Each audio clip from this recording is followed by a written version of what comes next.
Hello everyone. Welcome to another show of Meet the Author.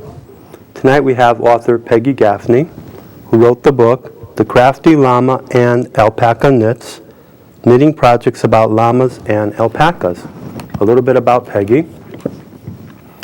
When internationally known and respected designer Peggy Gaffney was approached by a group of llama and alpaca breeders to write The Crafty Llama and Alpaca Knits, they pointed out that not only did they admire her work in creating the Crafty Dog Knits book series, but also that we have yarn. They emphasized that there was a need for such a book because of the burgeoning market for alpaca and llama products of fleece, yarn, and knitted goods from animals farmed here in the U.S. With knitting being one of the fastest growing crafts in America, the need for homegrown supplies of quality yarns has grown. Alpaca and llama breeders are working to fill this need with American-grown fibers, yarns, and garments. Welcome, Peggy. Thank you, Jason. Well, I see you're wearing a sweater with dogs pictured on it. Can I assume that has something to do with your work as an author? Absolutely. And these are my puppy Samoyeds. And the reason I got into doing what I do is because of dogs. Essentially, my dogs made me do it. And so the way it started was I was looking for a business that would be unique and use the skills I had. Now, I've knit all my life, and I've designed most of my life. And I have also shown Samoyed dogs for over 40 years. In fact, I've won everything you can win in the breed. I've gone best in show at the national. I've taken an international best in show. So, and with many champions, I have sort of the dog breed. I have been breathing it and living it for many, many years. Are you the only one who does pure breed animals? As far as my books go, I am the only one producing books that are for single breed. Yes. Well, what books do you have? Well, it started with the Samoyeds, and then... Lift that up, show that. Yeah. For a couple seconds. And so the Samoyed is my breed, and therefore I knew I could write about them and create designs for them. And then, of course, I went to the most popular breed of all, which is Labrador Retrievers. And the Lab has been the most popular dog for many, many years. Of course, if you do Labs, you've got to do Goldens. And so the Golden Retriever book was next. And with each of these books, I've managed to do them in a certain way. So it starts out, let's take the Golden book here, where at the beginning of the book, all of these pages are, and you can see the lovely pictures here. There are over 80 pictures in each book of the dog breed that the book is about. But the whole first third of the book is all of the sweaters, hats, mittens, scarves, Afghans, Christmas stockings, and whatnot. All of the instructions on how to make the projects. And then, here, let me show you with this Corgi book over here. What type of book? These are Welsh Corgis. Corgis, okay. Corgis, yes. They are small herding dogs. Mm-hmm. They herd very large cattle. How did you get that type of dog? Okay. I know all the breeds.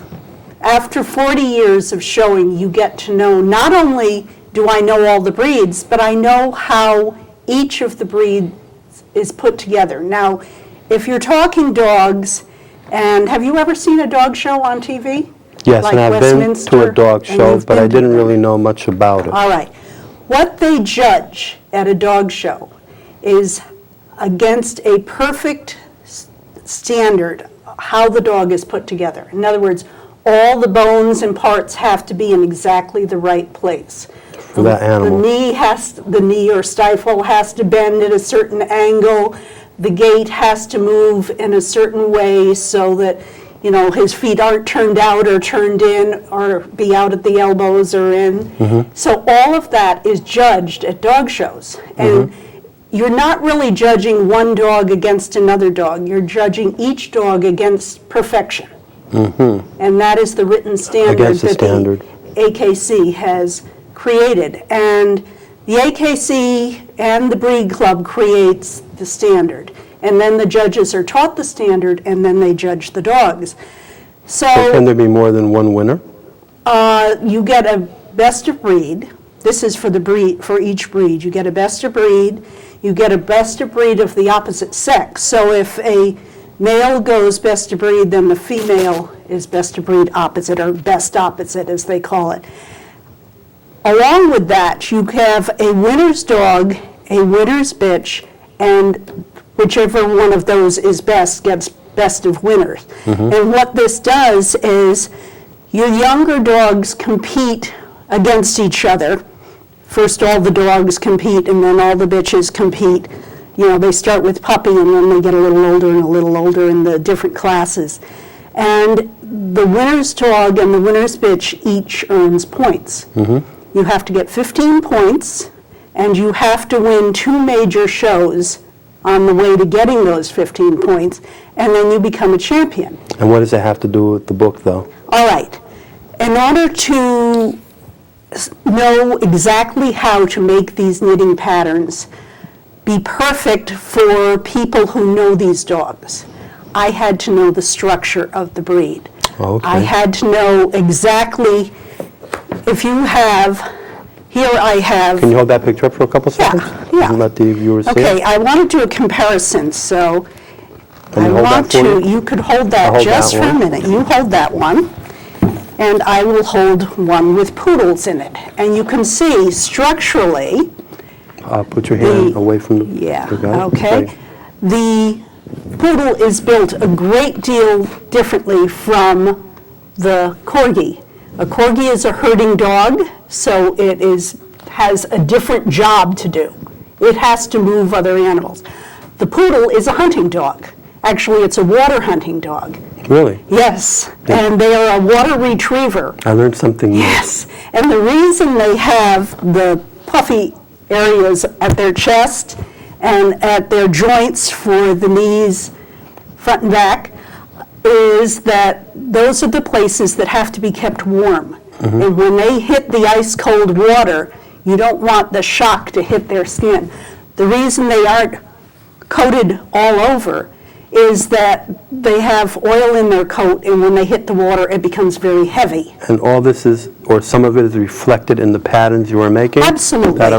Someone who's into breeding would understand that? They would Very nice. recognize these. They would recognize that a puppy coat is different from an adult coat in a poodle. Okay. And So, Peggy, so one second. they You would brought know. some sweaters as examples. Can we see Yes. some of those? That's really nice. Okay, well, I brought a whole bunch of different sweaters. I can hold one. Here, there, takes that.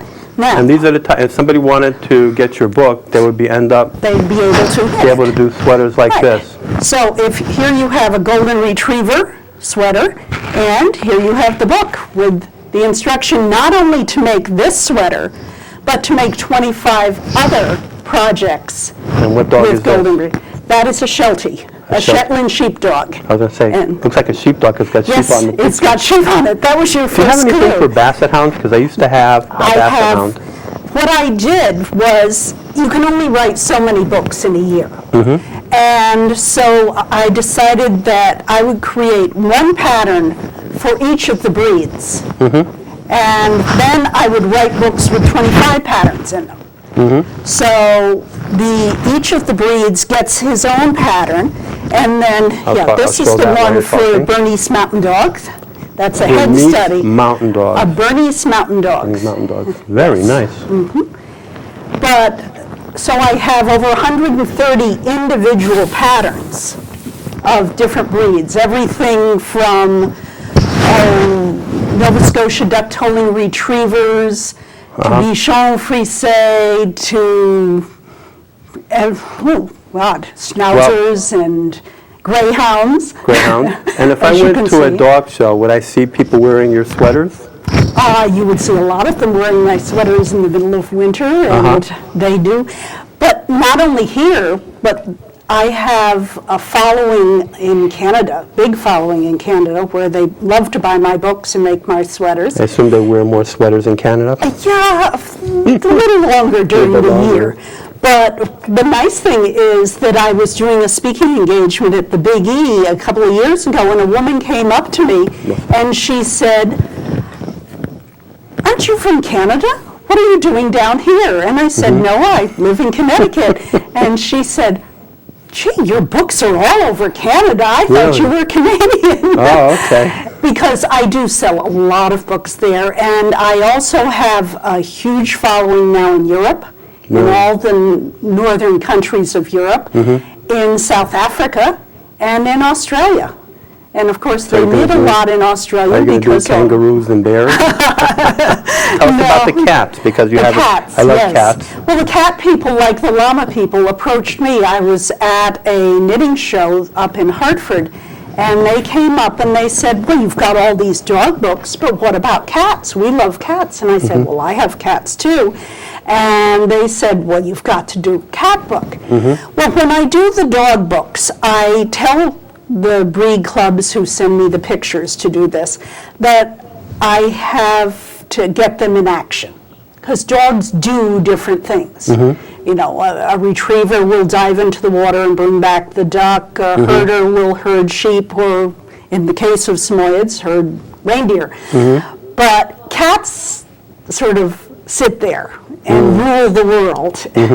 And so what I thought I would do with the cat book is, instead of trying to get them So open it up. breed, Let's see what it looks like. I would have 12 different breeds of cat, each one of them in a characteristic pose. Nice.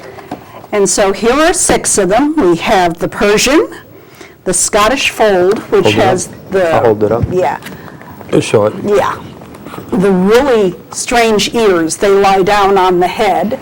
Then I have the Burman over there, the Devon Rex, down here is the Siamese, and the Chartreux. This picture over here is of my Chartreux, which is what I call an invisible cat, because she is that blue-gray color that in a darkened room just disappears. So I did do cats. I did 12 breeds of cats. And then, as you said, the llama and alpaca people came and they said, Do you do llamas and alpacas? "We want a book too. We If want a they book can have too." a book, we want a book." Well, you told me something interesting before the show, so I'm going to ask you about that now. I asked you, do you have any men who are also knitting? What can you say about that? Yes. And you surprised me with your answer. Well, you were surprised because I said yes. But yes, men do knit, and in fact, knitting began with men. It was not originally a Really? woman's craft. It I'll was be a darned. man's craft, and they were the craft people. They started with socks. And the men knit the socks and whatnot. But as with many crafts over the years, the men went off to do other things like fight wars and do other activities, and the women took over the craft and developed it. Now, a lot of men used to knit sweaters that were seafarers, because the traditional Irish knits with all the different patterns in them, the cables and the baubles and this sort of thing, they were knit distinctly for certain families. And the reason behind the markings of the patterns were that if the seaman got washed overboard, they could identify him by the sweater and the Okay. sweater's patterns. But no, men have knit, and men still knit, because it's a healthy activity. If they sit and knit, they slow down, their heart rate goes down, their blood pressure goes down, and a lot of doctors recommend it to, high-power executives who are constantly take up knitting. tense. Take up knitting. Well, With or without the rocking chair? if you go on Broadway and you see How to Succeed in Business Without Really Trying, if you remember back to the movie, Rudy Valley sat in the movie knitting away the whole time, because he was the executive doing the therapeutic knitting. Really? And so knitting it's the fastest growing craft in America. Now, besides, how many books do you have on knitting for animals? Okay, I have 9 books for animals. And so I have Samoyeds, Labrador Retrievers, Golden Retrievers, then Bernese Mountain Dogs, Newfoundlands, Poodles, and Corgis. And then I have the cats, the llamas and alpacas, and one other book. So what other book, on a different topic altogether, but actually it's related because someone who's going to make so many books is going to be an expert in do-it-yourself publishing, right? Well, so you have another book, you can show that. Yes, this is my do-it-yourself. It's called Do-It-Yourself, Publishing Nonfiction in Your Spare Time. And I was asked to write this by a publisher when I was out in Los Angeles at Book Expo America, and I was talking to somebody, and he said, I cannot believe you have gotten so many books written in such a short period of time. You got to tell us how you did it. Oh, okay. And I came home and I thought, well, I could tell how I did it. And I sat down, and in 3 months, I wrote this book. And essentially, it is a step-by-step guide, yeah, for anybody who wants to take a nonfiction book and produce it and get it published and get it out so that it can be sold.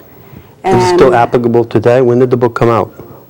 It came out in, I think it's 4 years ago, though let me check the copyright date on it, because I have to double check these things, 2008. So 2008 was a time when when the whole issue was of can I self-publish or not was a big issue. Today, people accept it and they know about it more, but at that time when it came out, this was a real important book. The whole publishing world right now is in change. Yes, it's in flux. I mean, Random House has gone from being 9 floors down to 2 floors. There's just, there's still a city block in New York, but it's a lot smaller. The independent, even at the time I published this book, the independent publishers comprised 80% of the titles per year. So the one thing about independent publishing is you would not find it in, say, Barnes & Noble or in those days Borders, and now Borders is gone. But it always was on Amazon. You put them out of business. I single-handedly, that's right. But what this was a guide that gave courage to people who wanted to try it. And it was a step-by-step, not only how to publish the book, that's only the first third of it. The other 2/3 is how to market it and how to get it out in front of people, because I don't spend a lot of money on marketing. I use the internet. Now, without the internet, I would not be an international author. But because of the internet, people in South Africa are as close to you as the people on the other side of town. And you are able to create an image for yourself as a writer and what you do that is appealing to many of the people around the world, and they find a bond with you. I find right now that I am working on teaching Facebook to authors. And I have spoken about this. In fact, you've heard me a couple of times do that. The people who taught me how to do Facebook marketing, one is in England and one is in Utah. And they worked with me, and we developed a program of Facebook marketing. And this is something that I talk about to different groups. And that's applicable to today, too. Oh, absolutely, especially now with Facebook updating constantly and Google Plus coming in and all the other YouTube getting more modern as far as you almost have your own Facebook type page on YouTube. And have you been invited to other countries besides Canada? Or I don't know, have you been to Canada? You were in Canada, right? No, I haven't been there. Somebody was here. Yes, they came to here. They come to me. Oh, okay. Got to renew my passport because. Have you been to other countries with this? Not with this yet. Not yet. No. Okay. But I have to renew my passport because the invitations will hopefully be coming. Okay, you hear that, everybody? Yes, right. International invitation after I get my passport renewed. One question. So now, tell me a little bit about. You're also a magazine editor for which magazine and which organization? It's the Authority, and it's The name Connecticut of the Authors and Publishers Association. And Connecticut Authors and Publishers is in its 19th year. That's CAPA. CAPA, yes. CAPA is the acronym for it. And Connecticut Authors and Publishers has about 250 to 300 members, and they are authors that are experienced, they are publishers, they are marketers, and they are also people who want to be authors. So you don't have to be a published author to be in this organization. And what I do, I've been very active in it since 2005, and I do their magazine every month, and then I also do their webpage for them. And this way, the members write articles, how to do what they do. In other words, if you're a fiction writer, you might write on how to write dialogue, or how to create scenes of action, or how to take a quiet scene and make it still compelling. Whereas a person who's writing nonfiction, say you write about the great ships, so you could put out a technical article on how to create a book that is historically accurate. And we do have, there are some members in CAPA that actually deal with ships. Oh, yes, Couple. yes, Tito. Tito and a couple others. Yeah, and a couple of others. And we have memoirists, we have poets, we have, if there is a genre out there for writing, we have members of CAPA that have that genre. So it goes across the board, and every year they have a writers' conference, and at that writers' conference, all the different elements of writing and publishing are covered. It's called CAPA U, or CAPA University.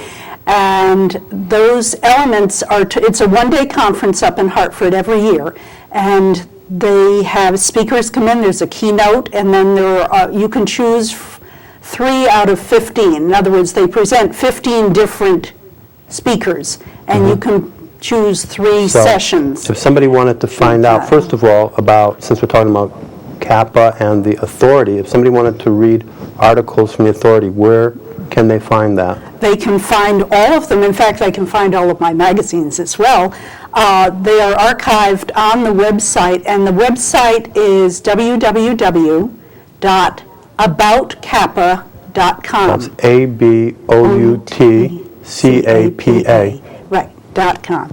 And when you go there, you will see all the little tabs, and one of them says the Authority, and if you click on that, you have a year and a half, almost 2 years of back issues. So you could go and read these various articles written by writers. And it's also, if you're a member of CAPA and you get a book published, or you're doing something exciting, like meeting Martha, you can brag about it. And there's a brag section in the back of the magazine every month. So what was that again? No, I don't think they heard that. Who did you let your brag? Who did you meet? Well, I have been part of a working program that Martha Stewart Living on the Media began a number of years ago, and this year, as well as 2 years previously, I've been down to New York. The Martha Stewart? The Martha Stewart, the lady herself, and she is a wonderful person. Does she have one of your sweaters? She has a scarf by me. A scarf, okay. Did you have a book on scarves? All the books have scarf Oh, they have patterns. scarves in it, okay. Yes, You didn't all the say books. that. There are 25 different things you can make. There are all the different kinds of sweaters, everything from men's 2X down to infant sizes. Okay. So it takes care of, children's sweaters, adult sweaters. Then you have hats and scarves and mittens and afghans and pillows and Christmas stockings and you name it. 25 different projects per book. Did you bring an example besides sweaters? Of different things? As a matter of fact, no, we can't have something as small as a scarf. Of course not. No, of course, Well, you've let's see got to go that. big. Well, You've let's got to go go big. very big. I'll You that grab one. that side. What is this, a blanket? This is an Afghan, and of course we have the boxer. So here we have an example of how you can take one of my patterns and make something very large out of it. Lift it up higher. So, yeah, There okay. we go. That's There we nice. go. And So- how can they find out more if they wanted to order your books or patterns. Or 'cause patterns? I have the Is it on 100 Amazon.com, or how do The they get books to are it? on Amazon, but they're also on my website, and they can get And them what's your faster website? through my website. What's your website? It's www.kanineknits.com, and that's KANINEKNITS.com. You know, canine with a K. And this way they can go there and see all of the patterns and all of the books. And not only that, but they'll learn about how everything is put together and how they're developed. And I do have a blog as well, and everything And is linked through my website. So tell me a little bit about what you might say on the blog. Well, I tell essentially what is going on, what new patterns are coming out. I talk about how to take, now, as I said, I have 130 single patterns. Now, those patterns come with a basic sweater, like one I'm wearing.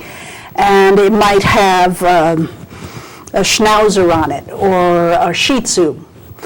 And you think, well, you know, it's going to be too hot in the summer, but I want to give the pattern for a present, so what can I do? And I tell in my blog how you can take the same design and make a pillow. And I give the pillow instructions in the blog, and that way, Very good. this way it's going to, they can do more than just that. Well, as you know, as we're closing our show, every author assigns their book over to Meet the Author, because this shows the connection between the author and their book.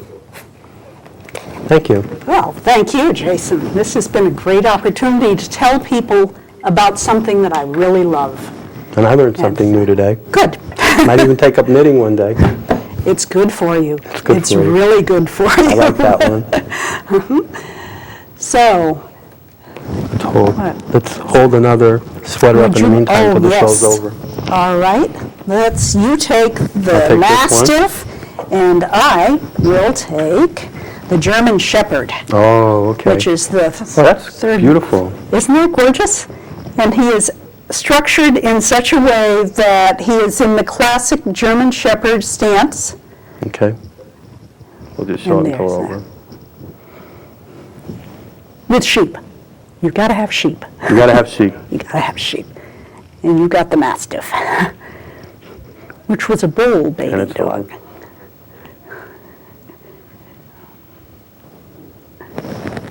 Are we out? I think so. Okay. I'll edit that last.